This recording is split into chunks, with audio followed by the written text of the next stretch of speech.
You would think that people would still remember. You did, after all, have thousands of commuters disrupted from coming to work. You had bombs sailing through the windows into public buses. You had gunshots going through the walls and windows of the bedrooms of sleeping children. And you had dynamite leaving a very dangerous and powerful message in quiet neighborhoods.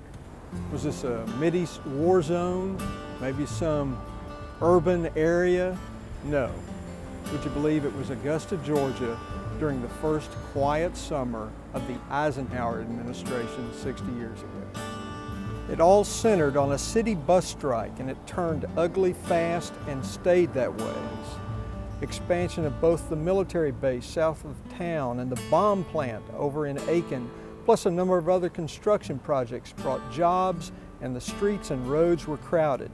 Workers came here from around the southeast, and many found the bus an easy way to get to their jobs. But the strike changed that.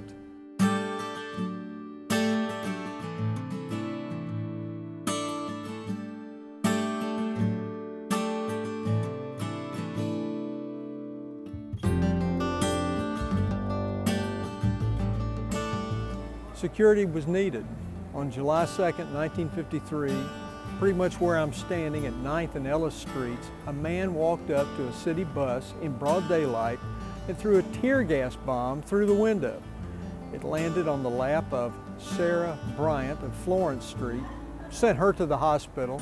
5 other people sitting around her went as well. What happened next, I'll tell you when we get back.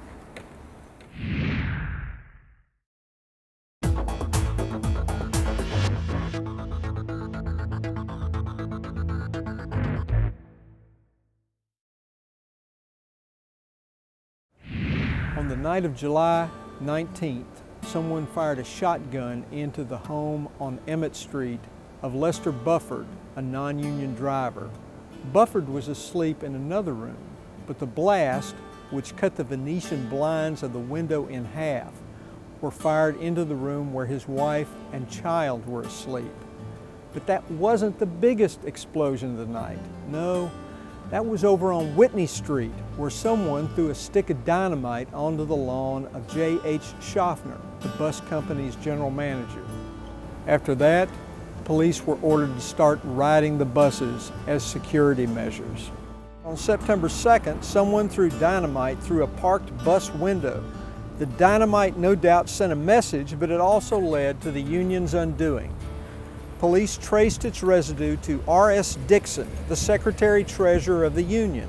He was arrested and charged on October 13th, found guilty of possession of dynamite, and sentenced to prison.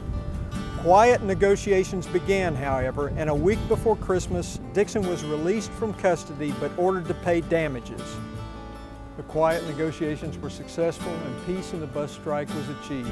It was announced on the front page of the Augusta Chronicle a week before Christmas, right above a story in which President Eisenhower asked for world peace. It was a story voted the top story in Augusta that year, and then apparently forgotten about for the next 60.